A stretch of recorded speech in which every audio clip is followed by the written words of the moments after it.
chapter 10. The abrupt end to the dance relieves the close relatives who are very exhausted and need some sleep. They have been busy trying to make the funeral successful, and calmness will enable them to rest. Mr. Okori has to sleep very early because he has to get up very early in the morning and leave for Tombe. Ahone is unable to sleep as she contemplates on what will happen to Emade for beating the drum. She would have preferred that her sister beats the drum to the satisfaction of the mourners and face the consequences later rather than leaving the people angry and then still face their wrath. She is afraid if the people of Moabak cannot get to Emade, they may come after her on Tube. She hears Emade sobbing in her sleep, and she concludes that wizards and witches are tormenting her, or some ancestral spirits are beating her up in her dream. She inquires from Emade, and she and her sister assures Ahone that no one can harm her in Moabak. She is troubled by Tube's change of behavior, especially as she had left her on the way on her own, back to Ekenzu on the day of the burial.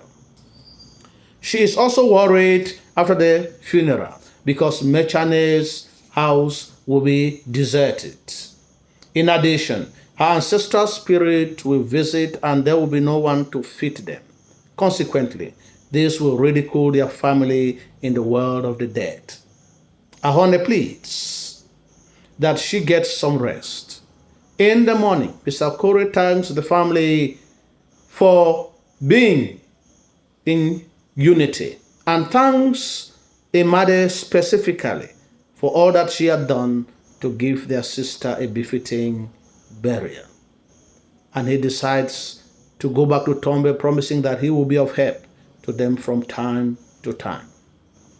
Emade forgets about her anger towards him and gives Mr. Okori a warm greeting.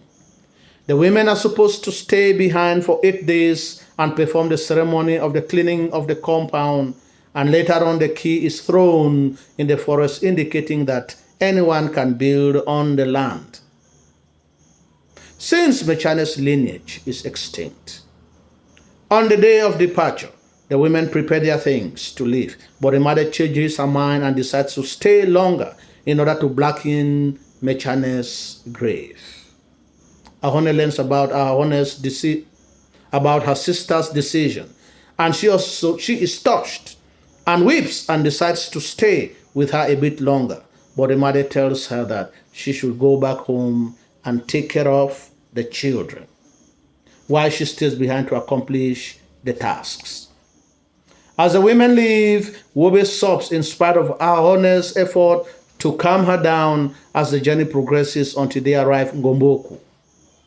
There, she boards the vehicle sent to fetch her by her husband and soon forgets about the melancholic memories of Moabak. The following are silent pieces of information in the chapter. Elements of Bakose funeral celebration are showcased, such as women of the deceased family spending 8 days behind, and the closing doors ceremony, which is followed in the case of a family whose lineage is extinct, with the throwing of the key in the bush, indicating that the land can be occupied by someone else. In addition, the close members of the deceased have to stay behind to blacken the grave and clear the grass from the grave. There is also the aspect of African personality through witchcraft. Ahone is afraid that Emade solving is an attack from wizards and witches. She is also afraid that wizards can come after her or Ntube if they cannot get to Emade. In addition, we also see the relationship between the living and the dead, as Emade does not want the spirit of her ancestors to visit the compound and they go hungry, which may leave them being ridiculed or disgraced in the land of the dead.